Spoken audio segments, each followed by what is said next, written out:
Good morning, good afternoon, good evening, wherever you are, and welcome to the Skills4All webinar series presented by the International Ice Hockey Federation. My name is Adam Stice, and I will be your moderator throughout this webinar. We have in attendance today 97 representatives coming from over 40 member national associations. We thank each of you for taking the time to join us today, and we look forward to your active participation in this session. Before we begin, there's just a couple of housekeeping points I would like to make. When we move into the discussion session, please remember to use the raise hand feature on your Zoom platform. Test your microphone and your speaker before you ask the question. And I've seen most of the people have registered themselves with their names. If you could also add your member national association to which you belong, this would help us in order to identify you. In order to do this, you just need to choose your name from the panelist list located on the right corner of the Zoom platform, click rename, and then add your member national association country code to your full name. So this will take place in two phases. First will be a welcome address by 5 of our panelists who have joined us today, followed by a question and answer phase in which we will be looking for your feedback on what you'd like to have discussed as topics for future webinars. Before we move to the discussion phase, I would like to pass the word to some of our key figures that will be driving the webinar series over the next few months. The first speaker I'd like to introduce is IIHF Council Member and Chairman of the IIHF Youth and Junior Development Committee, Peter Briza. Peter has been a driving force behind the creation of the IIHF's Partnership for Progress program and has been a leading advocate for the creation of these webinar series. Peter, are you there? Yes, I am, Adam. Hello to everybody. I'm really happy to be a part of this, and thank you very much to Christian, Shelby, Martin Solner, all the IT guys, and all involved in the IIHF office to work on this webinar. First of all, this is a second part. In December, we introduced our IIHF Development Hub. And I hope that we can see each other in front of our computers during class weeks and during the next weeks and months, and of course, so one day as we used to meet physical. We are still in clinch of COVID. Everybody are affected by the pandemic. You know, most of our activities, leagues are frozen or strictly restricted. And but one day we come back to our rings, and Youth and Junior Development Committee discussed, and we are convinced that it's a right time to think about the plan and right time to prepare ourselves to come out of the starting blocks for the next season. There's just a few months left to the current one, but we have to be ready for the next season. And we constantly trying to speak with you guys from the federations. We really understand the difficulty of positions of general secretaries, presidents, members of the boards, because this is a really tough time financially, and we just have to keep our federations alive. Therefore, we love to find responsible persons in your federations for the sports development, because it's a really specific issues and and there are some specific issues in the future, and we would like to create a group, a real sports group for develop again hockey and restart. We will have some big challenges in the future. You know, we have to follow new medical rules. There is a fight for the trust of the parents and the kids, that the hockey environment and the indoor hockey environment is safe for them. It's not going to be easy.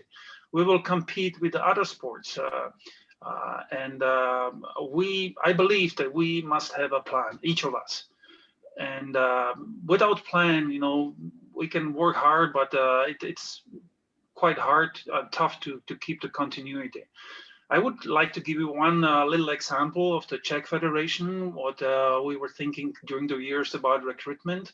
A lot of discussions, but in 2015, we started a really centralized program for the development, together with all clubs, with the centralized promotion. At the first year, we started 2014 with the 24 clubs. And then we were lucky to convince all of other ones. So now it's 154 clubs just across the country cooperating for 1 week of recruitment in November and 1 week in February. And also during that period to communicate with the clubs and really seek for the kids. It's not easy comparing to the last 30 years, you know, when we might have a lot of kids in the rings when we just opened the recruitment session. Right now, it's quite tough.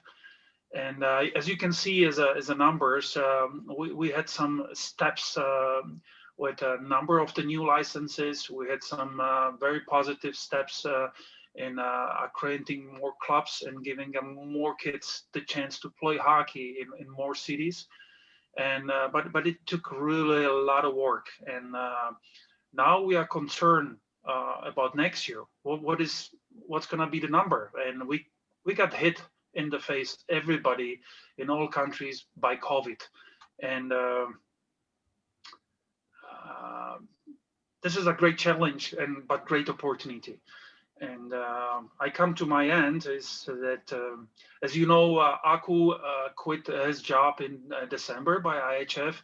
So we didn't have a IIHF Youth and Junior Development Committee secretary. I am really happy to introduce a new one. It's an interim secretary, but you know him. It's a Johan Belu. Johan is a long-term a hockey person. He knows how does it feel to be some kind of like a single fighter in a small federation. He has a lot of knowledge, and he's going to be your communication person. IIHF office will provide him with a new address, so we will share it with you, and I hope that our communication will continue, and he can be a key person for the next months. The next presenters, when I pass the word, is Johan and Kevin. It's great to have those guys because Kevin has also a lot of knowledge in USA Hockey, and in his person is giving a lot of assistance to partners among the hockey family, and he's enthusiastic about the development. And my last comment is that I hope that in the future we switch the roles because we need you on the other side of the computers to be a presenters. So we will ask you and provocate you a little bit in the good way to be a presenter in the next webinars and to share your knowledge and your experience. And then we have to follow one goal, to be better and to grow our great game of hockey. Thank you very much. Thank you, Peter. Next, I would like to pass the word on to IIHF Coaching Committee Chairman and CEO of Hockey Canada, Tom Rennie. Tom has been a leading figure in the creation of the IIHF Development Hub and has been an important asset for the IIHF through his work in coach development with the IIHF High Performance and Development Camp. Tom? Thank you very much, Adam. I appreciate the opportunity to say hello to everyone. Peter, great words. Thank you very much for sharing your sentiments, as always, from the heart and the head. And together they do a good job. And I hope I can measure up to what you've been able to establish so far. Johan, Kevin, thank you so much for continuing to apply yourself and offer yourself up as you do to development with the International Ice Hockey Federation and to the member federations. It's tireless work, I know, and I know it's a labor of love for both of you. So I wanted to make sure I acknowledge that as well. Johan Belu and Kevin McLaughlin, excuse me, thank you so much. I also want to thank Christian, who is also serving double duty. And Johan, I'm glad to hear that you're going to step in and help Christian out. It's a big job, you know, and the game is played worldwide, as we well know. Naturally, 49 MNAs on the call today, the webinar that is, 97 representatives around the world. is an impressive number. We certainly want to make that grow and appeal to even more groups to get involved in the game of hockey, and even if they are, to become more involved through opportunities like this. The Skills for All webinar series is outstanding. And as we've come to realize with COVID, as Peter alluded to, we do an awful lot on either side of the computer now, but there's some silver lining there. We have an opportunity now to connect like never before, and to do it at a moment's notice, and to be prepared and organized to give top quality webinars like what you'll hear today. And I think it's important to realize that as much as the world is massive and big, it's also shrinking by the nature of how we choose to communicate. And this is certainly one of those opportunities. So I'm really looking forward to the webinar. I know that with your hard work, Peter, you've done an excellent job with the Youth Junior Development Committee. I think it's vital work. Hopefully we've been able to match that with what we've done with the coaching committee. I would tell you that under the circumstances, it's not easy, as Peter had identified, with appealing to people to play hockey when you're restricted to do so. But opportunities to connect like this are important, whether it's with families, with players, with coaches, with officials, whatever the case may be. We need to be in front of people. And I look at hockey as preventative medicine. We're not reacting to what COVID is doing to us. Hockey's been here all along, and we can circle back to hockey when we're talking to those that might be contemplating whether to play or not, to look at sport and activity, and especially hockey, as preventative medicine. As we know worldwide, because of COVID, there will likely be some type of mental health residual. And we can make that mental healthy, by the nature of how we choose to promote hockey and the virtues of hockey, through certainly the two committees in development. And I think it's really important, as Peter alluded to as well, that for those of you that are taking the webinar, whether you take some, most, or all of what you hear today, please do apply what appeals to you, what means the most to you in your member federation, in your MNA. It's critical information. It's critical to know you're not alone. It's critical to know that in as much as some of us are involved with big hockey nations, the smaller hockey nations are as important as anyone. And we need you to engage. We need you to appeal to your population to play hockey. And the reason for that is that our population around the world will be healthier. It'll be more of a firmer, broader based platform with which to build great citizens who love to play hockey. And that's where leadership comes from. And you'll hear from some of them today. I'd like to thank very much again the IIHF for the opportunity to speak. I wish you a great seminar. I know the series has been promoted well and been attended well so far, and I know it will continue to. So on behalf of Hockey Canada, on behalf of the coaching committee, thank you very much for the opportunity to bring greetings. Good luck, stay healthy, and smile. Thank you very much, Tom. Next, we have IHF Sport Director and Secretary for the Coaching and Competition and Coordination Committees, Christian Hofstetter. Christian will briefly go over the existing ice hockey development situation based on his committee's findings, and he will also outline what the objectives are with this webinar series. Christian? Yeah, thank you, Adam, and welcome from my side to everybody. Real pleasure to be and be able to speak to you. I will not be that long, and don't worry. And I think the challenges with this pandemic have been really dramatic to most of the countries.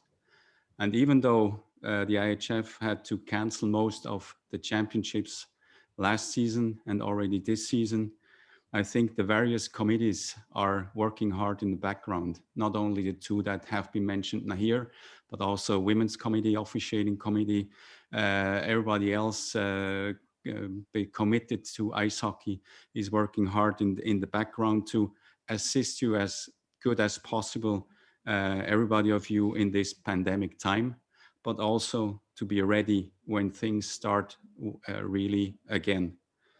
So it is so important to stay visible in the market and make sure that people talk, see and feel ice hockey even though it's tough.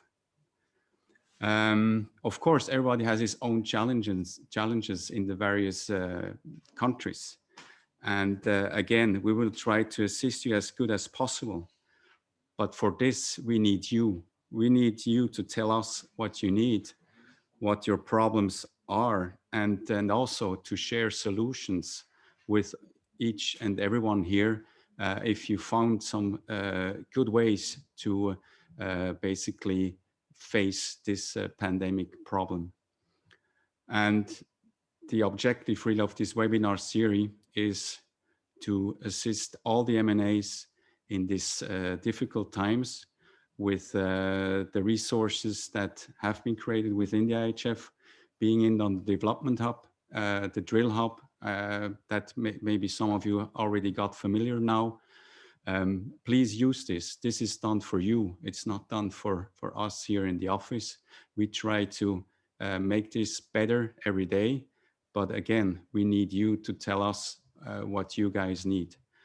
And to start this, I think we have this now second session together with Johan and Kevin a bit later.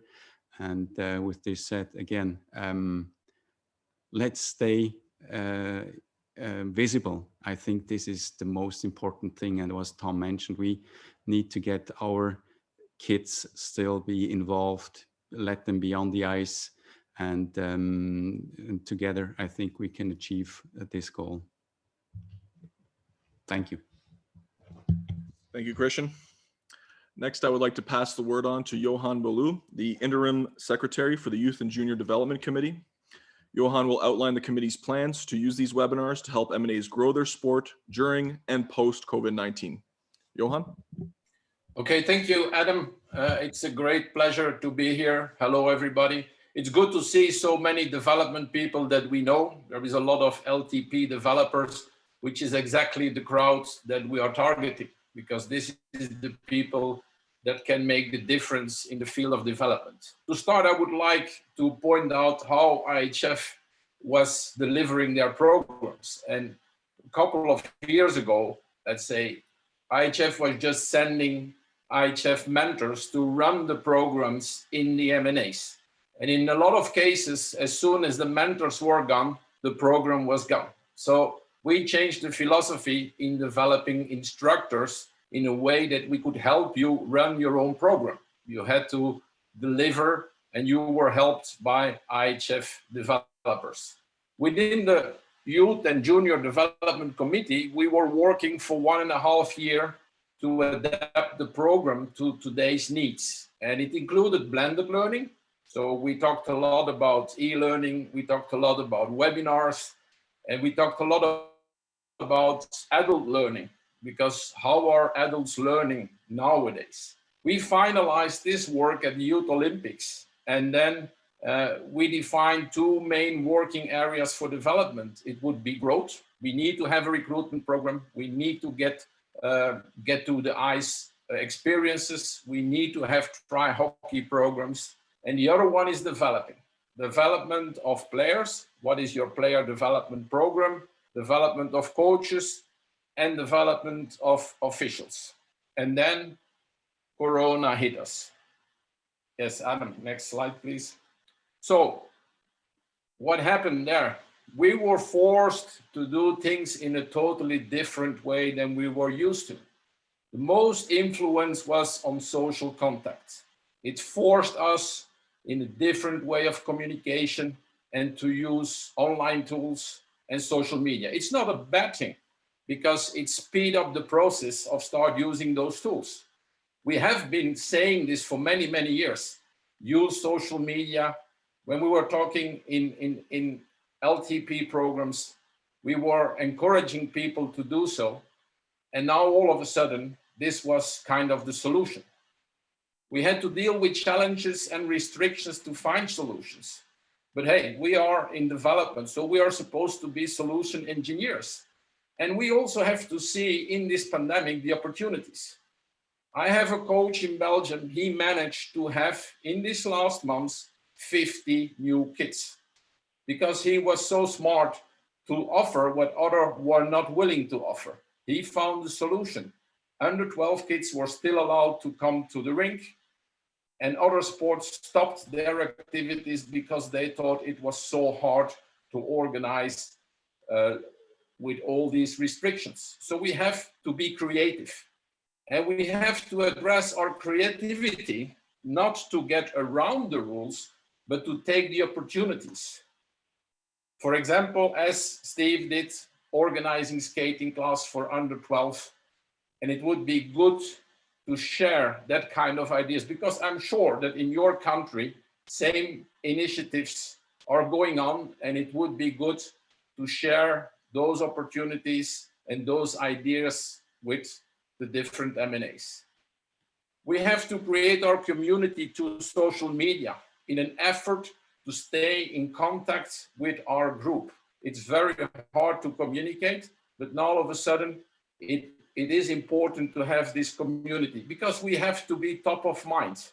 If you don't create the chance of, and we should avoid the chance to sport hopping, because people, they will go, they are eager to come. And we need to be ready for this, because this is what's coming after Corona. People are willing to come back, and people are ready, so we should be ready. Here we see a quote that I like to use: don't wait for the storm to pass, but learn how to dance in the rain. We should dance in the rain. And if we want to grow the sport, this is the things we need to do. We need to adapt to COVID situation. We need to survive this period. We need to get ready for the return to ice. Do we have a return to ice program? How do we get out of COVID? The sooner the better. Maybe we should start organizing outdoor events to get the kids together. We are a sport club. Before we are an ice hockey club, we are a sport club. So why not organizing outdoor sport as soon as it can? Of course, we should run a solid recruitment campaign, because this is the moment we get new chances, new opportunities, and we need to be ready. And as mentioned, as second part of development should be on players, coaches, and officials. And a second question, or an important question to this, is how do we engage grassroots club and coaches? This is why I'm so happy that there is so many Learn to Play developers in this webinar, because this is the people that actually run, develop, and work in this area. Next slide, please. So we don't want to create webinar fatigue. There is maybe an overload of webinars. Maybe there is too much information coming. We just want to supply the information you need. And it's not by saying, if we would ask in an LTP program to people, what do you need? The first thing they would say is, we need money and we need equipment. Yeah, sure. Maybe at one point you need money and you need equipment, but there is so many other things that we need, and so many other things that can be done without any budget. We just have to do it. It's hard work, but we are a group of passionate people. So I think we can do this. So what do we need from you? We are looking for inputs in a way that, what are your challenges? Where do you need help?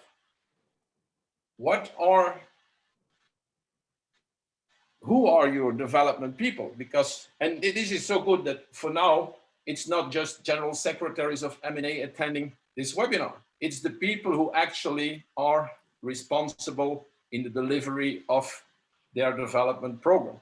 So who are the people? We need the topics to be covered in webinars or clinics, not only topics in general, but maybe very specific topics towards your coaches. And of course, we need good benchmarks and best practices. What are very good ideas, program examples, online practices? Yes, Adam. So what is our offer? As we used to say in Learn to Play, we don't have and we can't promising the magic stick. We can help you to take ownership in your own program in order to inform, to teach, or inspire, or exchange ideas. So what are we planning to do? We want to do customized webinars and clinics. This is a different way of supply, as we were talking in the Youth and Junior Development Committee. We can assist in running your webinars or your online sessions. We can connect you to experts. We can provide, or we want to provide, benchmarks. And we want the opportunity, we offer you the opportunity to watch in your own time, because we realize that everybody is in different time zones. So all the webinars will be online, will be available on live, in order to give you the opportunity to watch it in your own time. Our community, what is our community? It's Partnership for Progress. We can connect M&As to M&As. We have a very special group of regional managers. This group of regional managers are professionals in hockey. They are mentors, that's what they do. And they are ready to help us. We have LTP developers. So people, we will go back and we will get in contact again with LTP group and see what we can do there together.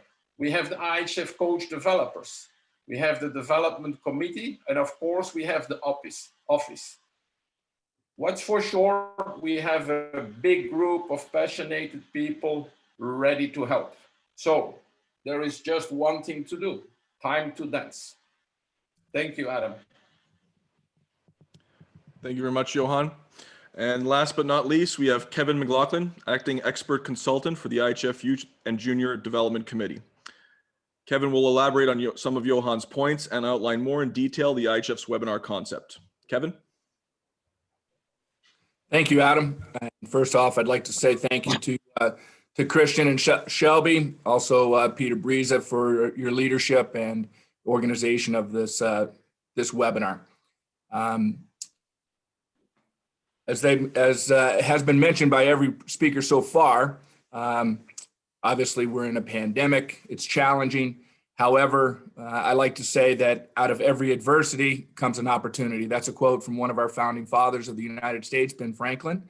And I think we've all lived that. Hopefully we're all seeing the possibilities and the opportunities that exist. It's been touched on about the opportunity for virtual communication. At USA Hockey, we've been forced to explore that area in a way that we had never done before. And for today's message, I'd like to challenge everybody, all the other M&As. Thank you for attending this today. And a lot of you that we have actually explored this with you, from some large M&As on a weekly basis or a monthly basis, different clubs around the world, and different M&As around the world, stretching from New Zealand, Australia, Belgium. Just the other day, we were on with Slovakia. We're always trying to learn, always trying to get better, improve our program, share ideas, and help each other. As everybody on this call knows, I think we all agree that we're a hockey family first and foremost. Yes, we compete on the ice, we compete at events, we compete in tournaments, but at the end of the day, hockey is a family. We're lucky to have each other, and I think during this pandemic, we need to lean on each other more than we ever have before. The silver lining of this pandemic is I think we've all explored different avenues of the virtual communication, but the focus really should be on growth of our sport, not necessarily growth of just our individual federations, not just the IIHF, but the growth of the sport worldwide. And I think we have an opportunity for growth, and then focus on development of each individual child, develop on the hockey family, develop on the coach, develop on the officials, and develop our clubs and our programs. We've been forced to pause, and now we need to analyze our programs. What can we do better? We've talked about it year after year after year at all of our different programs, and now it's time to get to work, and hopefully we've been working on some of these opportunities that exist. As Tom talked about, there's challenges. There's going to be mental health challenges as a result. We know we're in the middle of it right now with some mental health challenges. We know that kids need physical exercise. We know that kids need to socialize. We as adults need to socialize. How do we do that? And a couple of examples that I've been asked to share with everybody today are some of these silver lining opportunities. At USA Hockey, we pivoted to some of the virtual programs during the pandemic. We panicked a little bit back in the spring when everything got shut down. Our plans were thrown into chaos. How are we going to develop or deliver our coaching development clinics? How are we going to deliver officiating training to prepare? We, at no time did we think that the pandemic would last a year. So we shifted into a different gear. We pivoted in a different way. How could we solve this challenge? We started out last spring. We delivered 4 webinars per week, 1 hour long from March through July. We did 41 webinars. We really didn't know what we were doing. We had never delivered this before, but we just jumped into the deep end of the pool. We saw an opportunity. We leaned on people, some of our volunteers, some of our staff people, to figure out how to use Zoom, how to use Facebook Live, how do you use YouTube. We had no idea. We hadn't done that before. But I challenge everybody to look into those silver linings, those opportunities, because you know what? We delivered those, and we delivered them at almost zero cost. So we delivered 41 webinars ranging a wide array of topics, everything from player development to coaching to officiating to recruitment to marketing to learning how to use social media. We had ex-NHL players on. We had local moms and dads on to talk about why hockey's the best sport in the world for your child. We ended up doing, since mid-June, we did 376 coaching clinics. That's where over 15,000 coaches paid to be a part of those coaching clinics and to interact with each other across 50 different states. We invited international guests to sit in on those. So hopefully that was inspiring and something that would challenge them to go back to their countries or their club or their programs to go back and implement something similar. Officiating training, we came up with something new, trying to engage our members from our coaches, our officials, our parents. We wanted to keep them engaged. We didn't want the ones that were already in to drift away and forget about hockey and find something different. But we also found that they were wanting to be more engaged than they had ever been before because they were on lockdown. Some of them couldn't go to school. They couldn't go to work. So they were looking for things. So we had to meet them where they were. So we did 40 once a week. You make the call, which was just a video clip of something that happened in a game, and challenge them to engage with us on social media via Twitter. And over 320,000 people did that. There were over 8,000 a week that would engage in that, something we had never even considered or done before. We did 30 free officiating Zoomcast every Tuesday night. Over 11,000 people engaged with that from around the world. These aren't just people from the US. These are people from around the world that viewed that live and on YouTube. We did over 400 officiating seminars where officials paid and were trained virtually instead of in person as we normally had done.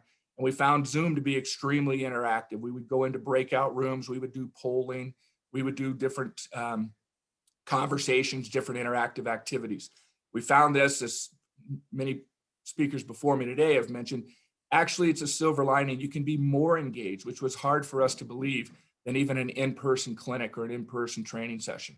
And you saved on travel, you saved on hotel, you saved on plane tickets possibly, and we could engage people, different time zones, different programs, different levels, different states, different countries. And it's actually been amazing. And it's been an amazing silver lining that will change the way we do business in the future. The second thing I want to talk about today is focus on the root, not the fruit. Most people that I've worked with over the years know that this is an extreme passion. And this is what's so inspiring about our development committee and inspiring about people like Johan and Peter and others on the development committee. We want to grow the game. And so we challenge every MNA that's on this call, every individual, to focus on recruitment and growth. How do we get more kids to come and try hockey, whether that's away from the rink, outdoor activity, indoor activity, in school? We are confident that our sport is the most fun sport in the world. Kids need that. They're looking for fun. We need to engage them. We need to capitalize on this opportunity because people are looking for activities. And out of this pandemic, they will be looking for new things to try. We have to be prepared. We have to understand what they need, what they want. And are we prepared? Do we have a plan? Are we doing something now? Johan gave me an example the other week where kids between 5 and 12 years old could come to the ice rink right now. Maybe our teenagers, maybe our adults can't go and play right now. We can't get together in person, but children can go to the ice rink. So are we delivering those programs? Are we talking to schools? Are we talking to kids? Are we meeting them where they are? Are we taking advantage of social media to promote our plan and our programs? What growth opportunities exist from COVID? As everybody knows, there's some businesses around the world, non-hockey businesses, but in the real world, that businesses have really struggled. However, there are businesses that have exploded through this pandemic, taking advantage of the opportunities. That's where I think hockey needs to be. That's where we all need to frame our mindset is what can we do to take advantage of COVID and meet children and meet families where they are and fulfill their needs of that social interaction, that physical activity, that mental health. We share responsibility for that, but I think there's opportunity there if we'll embrace it. My last point that I'd like to make is I feel everybody's pain. We're all experiencing the chaos from day to day. We don't know what the pandemic will bring. We don't know what impact our governments will make on our sport, on our ice rinks, on our programs, what we can and can't do. We all are experiencing the same thing. We need to embrace that chaos. We need to lean on each other within the hockey family. We have friends around the world. We have people that want to help, and whatever you need, we're here to do that. Thank you, Adam. Thank you, Kevin. Thank you to all our panelists. Now we come to the fun part. We're going to drop the puck and ask you, the M&As, for your direct input on what the IIHF can do to help you with its future webinar series. This is one of the most important chapters of this webinar series that the IIHF is offering to our membership.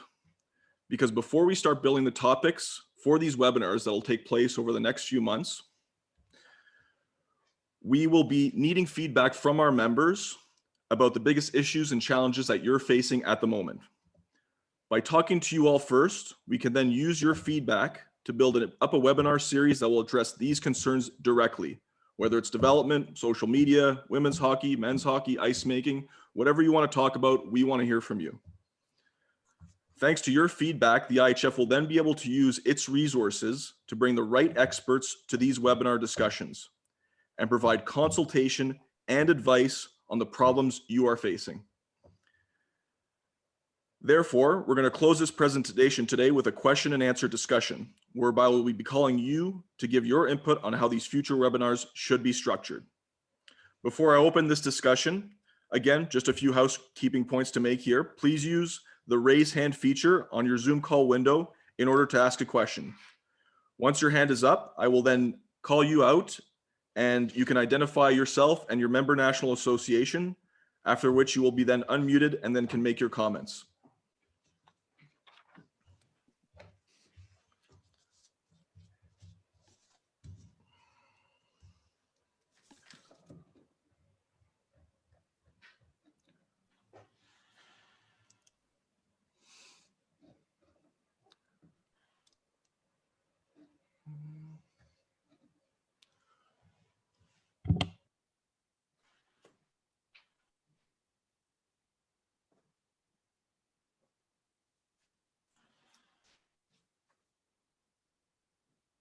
All right, first question is up from Joaquin de la Garma from Mexico. Joaquin, go ahead. Oh, thank you. Thank you very much. We are very happy. I'm very happy to see what are you doing. For us, it's very important, and I think for all the world of hockey, our world, it's very important because we have a lot of problems, like you know, and we are trying to fix, but it's not easy. So I think it's very good that you can help us with this. And I want to know how we can be in contact with Johan, with you, with Kevin, with all the people that work in this program. We start, and and I want to know when we can start with this. I think it's very important. I am very happy that you are help us with this. So that's it. Thank you very much. So maybe let me answer this, Joachim. Good to hear you, and thank you for your comments. In regards to how to be in touch with us, and especially Johan, we will show that also later in the presentation. There's a special address, email address that you can use, development@ihfoffice.com. It will be displayed later on. And this is where you can reach Johan and all the other people from working in development area.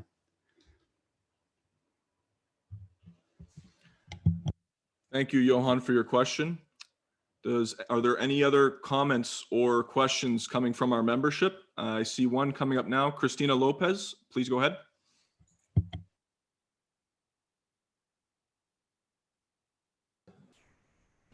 Hello, good afternoon to everybody. I'm speaking on behalf of the hockey in Portugal here. I'm going to let the national coach address the question that we have with who can assist us in different fields. Hello, everyone. This is Jim Aldred here. I'd like to say hi to everyone that met for the during the play program. I played quite a bit of hockey in my background, so I'm not going to get into that. But my main question is, I'm sitting in a country, Portugal, that I'm trying to start ice hockey. We do not have an ice rink, but we do have pop-up rinks that we bring the kids on many times to learn to play and play hockey. I like to reach out to people that went to the situation that I'm going through with a country that has no ice rink at this time. We are talking about it. It is in the works still, that we can maybe get more kids involved of different activities. I take them on inline as we speak now. Thinking of doing some maybe school in schools, but at this point we can't because of the COVID. I just want to reach out to you guys if you have any ideas that maybe we can follow through with. And I'd like to thank everyone, and you're doing a great job. Thank you.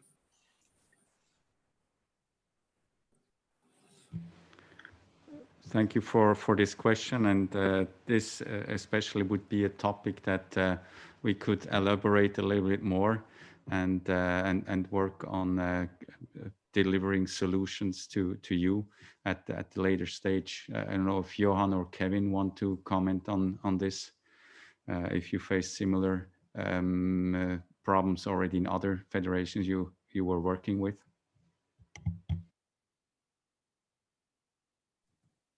Yes, we know the problem. We have been talking about this problem. There is some federations who solve or find solutions and have really great ideas.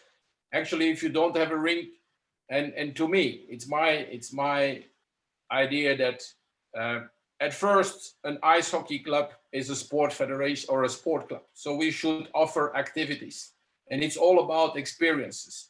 If we don't have the ice, we can still offer hockey experiences. It can be off ice, it can be, as already mentioned, it can be inline. So there is a lot of possibilities, and I think, thank you for the topic. It is a good challenge, and it is also a good challenge to bring back some LTP developers and to put it in one discussion seminar in which we can work on this topic. As Kevin mentioned, we want to make it interactive. We want to hear your ideas. I see that, for example, and maybe it's a good idea to call him out. I hope I pronounced the name right.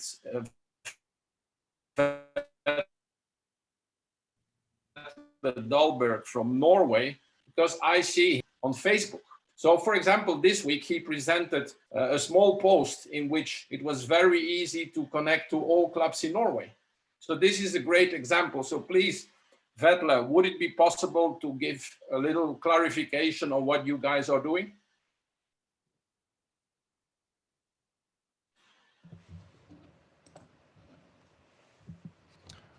We'll give him a moment to raise his hand to speak, but in the meantime, I believe Tom Rennie has a comment. Tom? Thanks, Adam. I guess it's a dilemma, but also an opportunity has been mentioned a number of times from Johan and Kevin, that this is what we're presented with. I wonder if maybe some type of multi-sport registration that would invite hockey in might be an idea. If football, for example, European football is being played in Portugal, and I believe it is, maybe there's an offering that you could infer, at least, whereby if you decide to register in youth football, you also get an opportunity to participate in an introduction to hockey.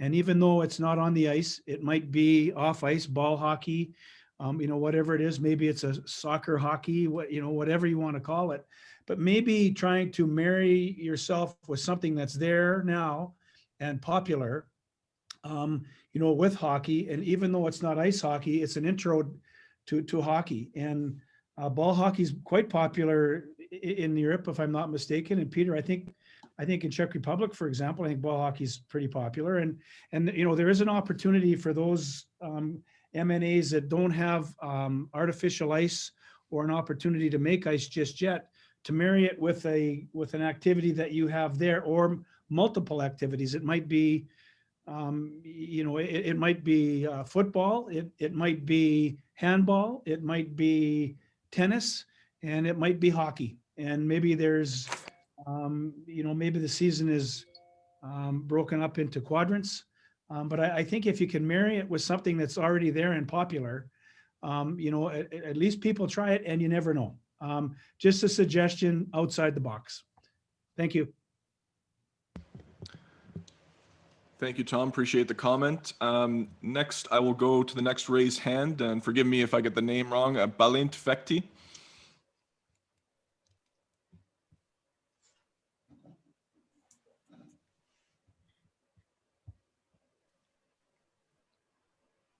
Hello, everybody. Can you hear me? Yes, we can. Go ahead. Hello, my name is Balint, and I am from the Estonian Ice Hockey Association. I am the coaching program director, and I would have, it's really nice to meet everybody, and I think it's a really great idea of what you guys are trying to do here. And I would like to have a question that, would it be possible if you guys could share that, for example, in Czech or in the States, that how did you change your coaching education system during the pandemic? How did you deliver all those licenses for the coaches? And most importantly, I'm pretty sure that was mostly through the internet, but how much do you think it will change your future in coaching development and coaching education? Thank you, Balint. That's a very good question. And I think we'll go first to Peter for the Czech side. Peter? Thank you, Adam. I have just like two comments. And first off, is to add to Tom's comment. It's so hard to start a hockey in so-called new country. If you don't have an ice rink, convince the kids to think about a new sport. I remember in Czech Republic started like in 90s, baseball, softball. It took years of really enthusiasm to develop the sport. It's difficult from IIHF point of view. First there are minimum standards, which is that you have to convince your local authorities to have at least one rink, registered players, because that's the formal way how to start. And the next step is, of course, a championship program. So it should be the goal for you. We will try to assist as we can. And I really recommend ball hockey or street hockey or inline hockey. It's any of those activities can replace the real practice in those countries where there is no ice. So it's just one comment, and the second one about licensing and coach education in the COVID times.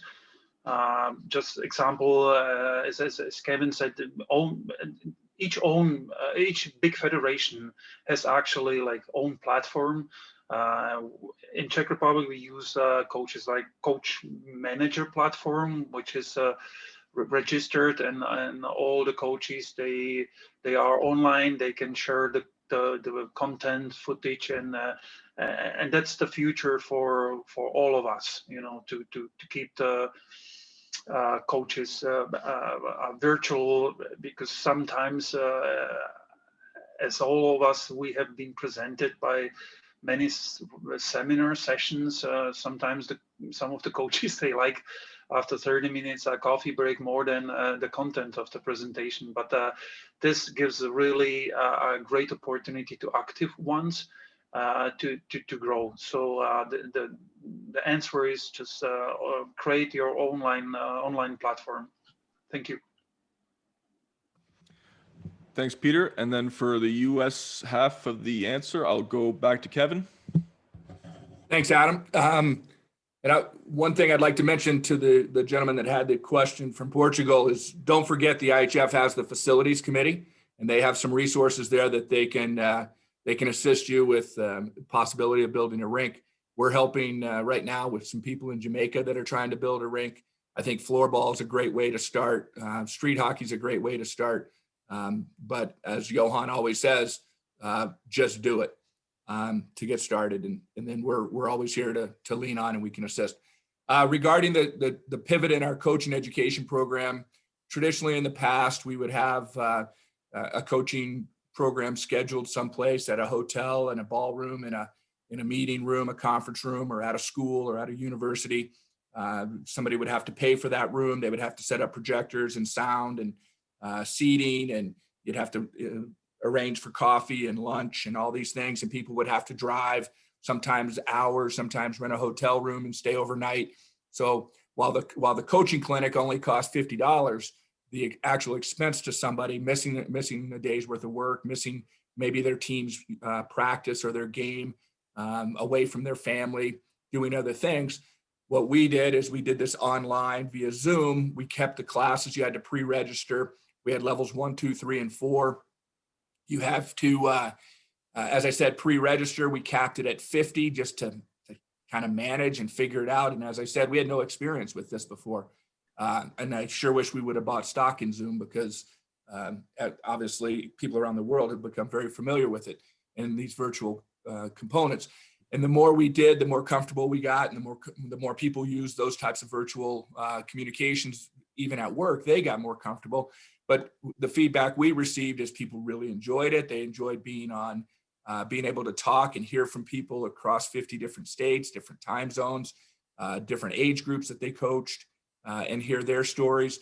We utilized breakout rooms. That was a huge part so that people could be engaged and talk to each other. As a presenter, it was nice because instead of sitting at the front of the room presenting and looking out to an audience where you might not know anybody's name, on these virtual clinics, I can look at the screen of 50 people and I can call on people individually because their names are posted. I know where they're from because of the pre-registration. So honestly, the feedback we've gotten is it's more engaging than actually sitting there in a conference room or in a university theaters. And so it's been really good. You can play videos. It's very flexible, very adaptable. And I think as we move forward, we're going to really lean on the virtual side of presentations and clinics. And we had the ability to break it up. We also offered clinics during the day, clinics in the late afternoon, and then clinics late in the evening to meet people where they are, whatever their schedule is. Do they have young kids? Do they have older kids? Are they coaching or are they not? What's their work schedule? It just provided a lot more flexibility, and people seem to really engage and like it better. Thanks, Kevin. We have a couple of raised hands. I'm just going to quickly go back to Johan because I think he had another point there. Johan, are you on? Yeah, I want to ask Mo Mansi to just comment because we have been helping them running online coach seminar. They were running it always face to face, but now they had to find a solution. So Mo, how did that go? Can you please comment on your online coaching seminar? We'll need him to raise his hand before we can unmute him, but if he's there, okay, I see Maurizio, go ahead. You hear me? Yes, we can. Go ahead. Okay. Well, it went great, as a matter of fact. First of all, thank you to Johan and Daryl who helped us out with that. It went really good. Obviously, when you're in person, there's a lot more, face to face, and a lot more maybe you can do. But I think our online course went very well. The presentations were great. They were just long enough to keep the students awake. When you're on the online too long, their attention span could drift away. But I think Johan and Daryl did a great job, and I think you can definitely get to the coaches a lot more by doing these online seminars. Like I think Kevin, you mentioned that when coaches need to come to a clinic, if they're single, it's one thing. If they're working and married and have kids, it's a whole other thing. So I won't say I'm glad this pandemic is here, but it really opened up a whole new direction for our coaching development. And as a matter of fact, we're discussing our I would say next year's course right now, and we're definitely going to be using Zoom, and we're going to incorporate a lot of the content. And I'll be speaking with Johan with the IIHF. We'd like to bring in more coaches to speak on specific topics, and I think that really gets the interest of our coaches. Thank you very much. That's actually really good insight, and we want to hear more from our M&As about this and how you guys are handling things within your country. So please, let's keep the conversation going. We have another raised hand here. I'll first go to Charles Elmir from Lebanon, and then Balint, you'll be next. Charles, can you hear us? Yes, can you hear me? Yes, go ahead. Yeah. Good morning, everybody. Thank you very much. I'm Charles, the Elmira president of the Lebanese Ice Hockey Federation. This is the first time we attend, and I'm happy. We missed the previous one, so we're going to continue on this. And thanks, everybody. We are based in Montreal. As you know, the situation in Lebanon is very, very bad. And I joined Portugal that we don't have an ice rink. So I have two questions. The first one is, all those presentations today, is it accessible? We can have it or read it after or have a copy of it. And the second question is to Kevin, Mr. Kevin McClellan. You mentioned the question that you at the IIHF, there is a way to help and assist, because we are in the meantime now developing a business case or a feasibility study to build a rink or a complex of rink in Lebanon, as there is none. We need some help, technical help. I'm going to reach to Mr. Tom Rennie in Canada. And also, Kevin, can you tell me how the IIHF can assist us in building that business case? And the third point to Portugal, I don't know, but in Lebanon, the situation doesn't permit, but we have mountains. And we are looking later on, next year or whatever, to make a natural ice rink, if it's feasible, like India did. So I don't know, probably I spoke too much, but this is our first. And if somebody or Kevin can help me about how the IIHF can help us in looking into building. I know Germany is helping us with some companies, but we need more help and assistance. Thank you, Mr. President. And yeah, we look forward to hearing how that progress goes with the mountain arena, because it would make a good story and great pictures. Just in regards to your first question, yes, all the resources from this presentation, the presentation slides will be provided to you at the end of the presentation, together with a questionnaire, which I'll speak about later. And for your second question, I'll pass it now to Kevin. Go ahead. Sure. Great question. I think Frank Gonzalez is still the chairman of the facilities committee. I know that we have Jeff Tyler, who is our heads up our U.S. Ice Rink Association, who's also a resource. And I think, I don't recall the gentleman's name from Finland, who also is a key contributor to that facilities committee. But I think through Frank Gonzalez, maybe Adam, somebody could put Frank's contact information in in the chat for everybody so that they could contact the IIHF Facilities Committee.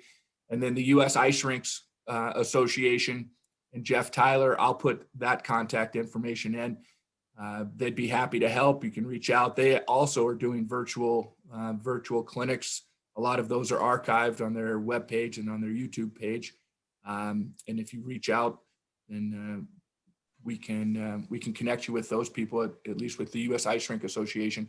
I know a lot of international people have come to their trade show. Unfortunately, due to the pandemic, their big trade show and conference has been canceled this year, but they're still there and willing to help. Thanks, Kevin. And just in addition to that note, we will send at the end of this presentation discussion, we will have a questionnaire which will go out to all the participants. And in this questionnaire, you also get to fill out on paper exactly what you'd like to talk about in whether it's in a webinar or in a private one-on-one with an IIHF or other external expert. Just you can write whatever you want to do, whatever you want to talk about. And for example, facilities, I know we're getting some questions about contact emails for facilities. We will provide this to you. You can also remind us to do so when you fill out the questionnaire, because then that is going to be information in which you can put in, I would like to speak to so-and-so from the facilities committee, or I want more information about facilities, or even go one further and say, I would like an entire webinar about a facilities. This is what we want to do. And this is the purpose for this webinar here, is to find out what you guys want to talk about and what your needs are. So yeah, you can fill in this in the questionnaire and we'll provide that information to everybody here. Thank you. Next, we'll go back to Balint.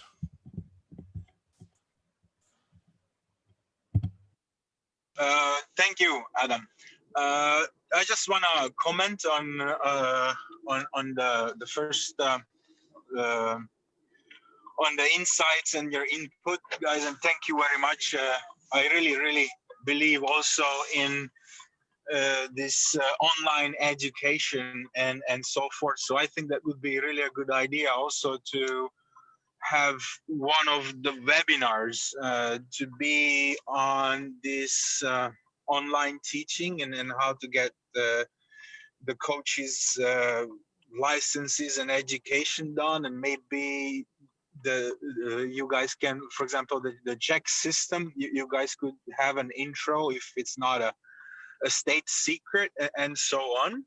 And I would like to have a last question about this, that the only shortcoming I see, and I can't really come over, I don't have a solution for that. When we had or have those seminars in those hotels, what Kevin mentioned, I think that most of you can agree with me that one of the most beneficial parts of the seminar is when all the meetings are done and we had the dinner, and after the dinner the coaches sit down and have a round table discussion in let's say a loose formation where everybody can just share their knowledge and information.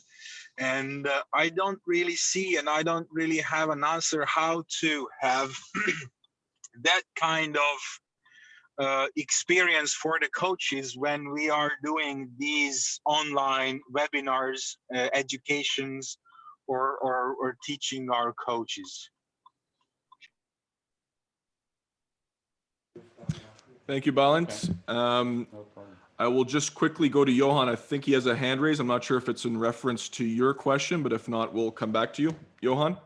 Yes, referring to the question, and it is a fact that the fourth period, as we call it, sitting together, all coaches together, is very beneficial, and that's where the magic happens. Now, when we look to the new possibilities of online teaching, we have breakout rooms, and USA Hockey was using that very well.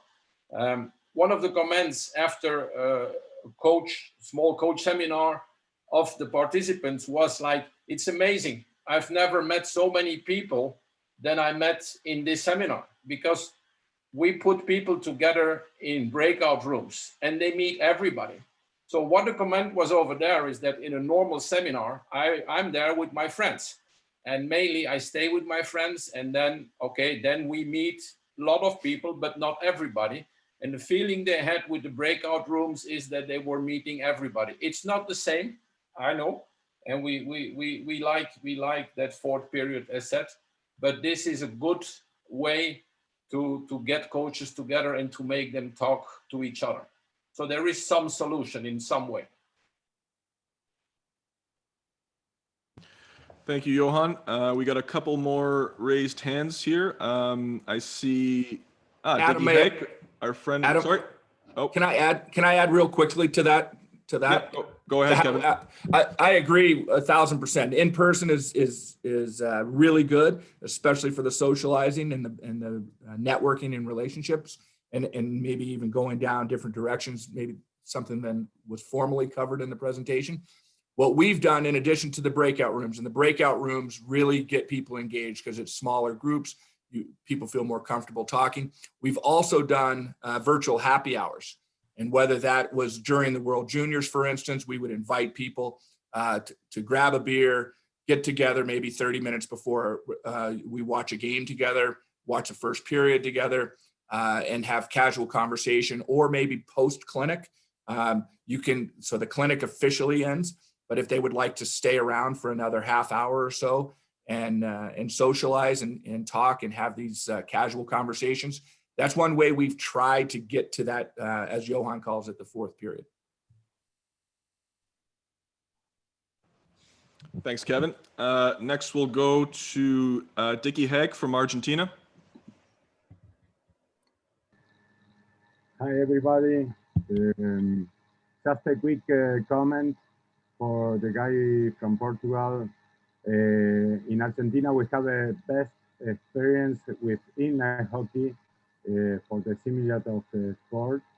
And if you don't have a ice rink, the best sport to practice and to train in ice hockey is inline hockey. So I recommend that. And now in Argentina, we have to close the 2 small rinks in Buenos Aires, but all the players that play ice hockey go to inline hockey, and for just I have to talk that and play inline hockey, that it will be the best sport to train ice hockey. Thank you.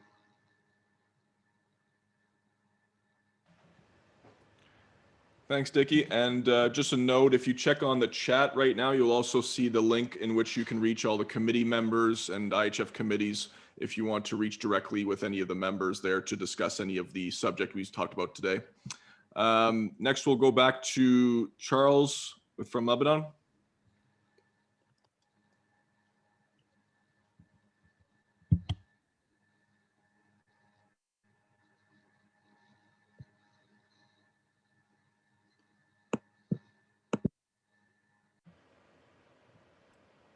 Can you hear me now? Sorry. Go ahead. Yeah. Thank you for the reply to my answers, and I appreciate it. Thank you, Kevin. I want to add something. I know you're going to add at the end what we would like. For me, probably if we can have session for each, like training the coaches as a Lebanese, I'm talking as a Lebanese federation, teaching the referees, and also one about the facilities. We know we have Mr. Gonzalez name, and we reach out, he gave us a quotation, but our needs is more to help us. What do we need? What we don't need? What's the best to have? That more consultancy way of, is it a 500? Is it a 1,000? I don't know if you understand my points on this, but probably this would be on more somebody on a private or somebody from the IIHF can guide us on this. That's all. Thank you again. Charles, thank you for that, and I think the best would be also to get in contact with us, maybe through Johan on the email address I mentioned before, and which will be displayed later on. And for sure we can guide you in a good direction. Thank you. Appreciate it. Okay, I see no more raised hands. Does anybody have any questions, requests, concerns, comments? Okay, I see one more. Luka Yarov. Luka, go ahead. Hello, everybody. Great to see you all. I just wanted to ask you, as you maybe know, it was a huge earthquake in Croatia, and one of our 2 covered rinks in Zagreb is unusable. The hockey rink in Sisak is new but suffered big damage. My question is how to attract more children to play hockey in these conditions and provide them with quality training when the COVID passes. No, that's it from me. Thank you for your question, Luka.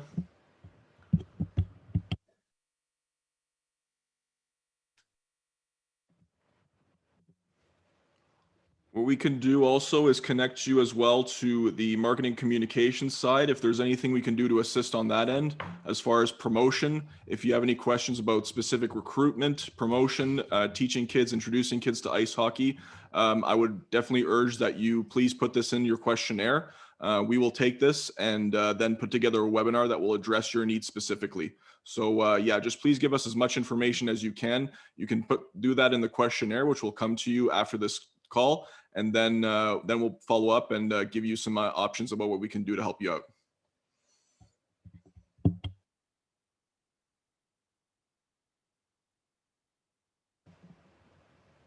Okay, I see no more hands raised. So I think at this point we can wrap things up as far as the Q&A discussion. Oh, sorry, just one more from one of our panelists.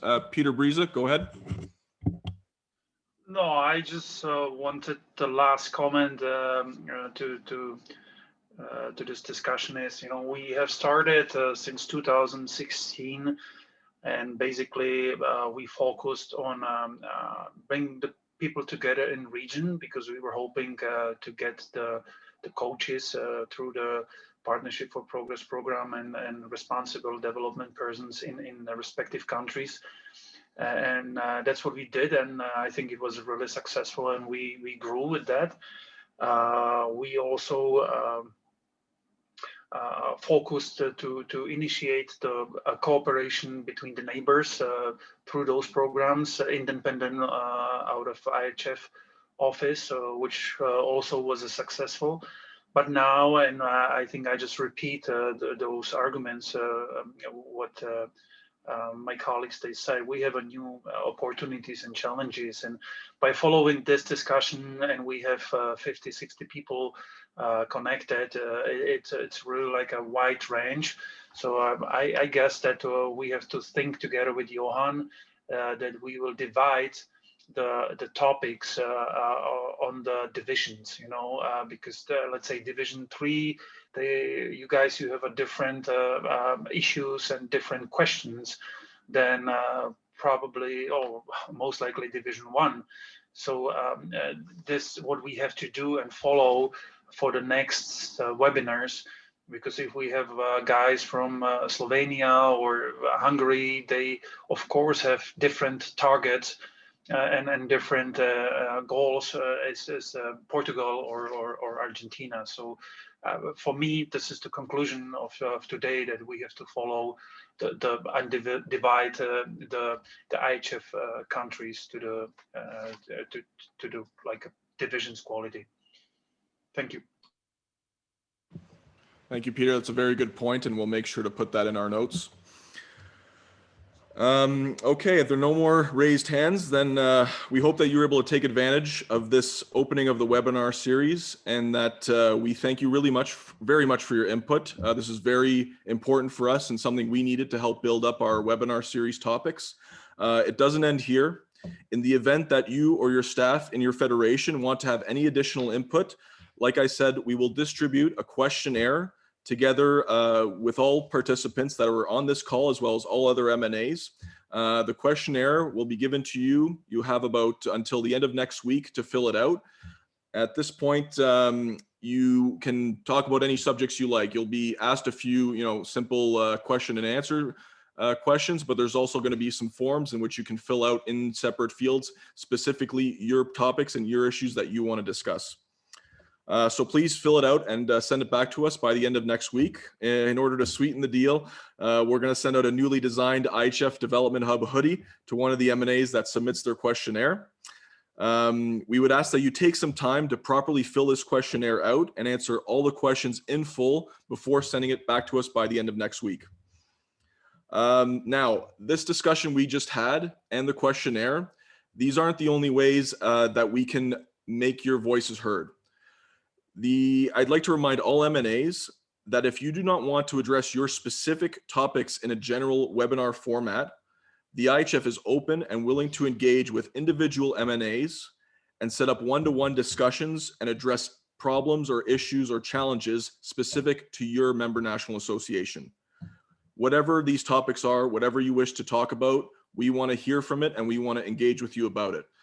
This goes to this point here about the support is always available. The email here is key. It's development@ihfoffice.com.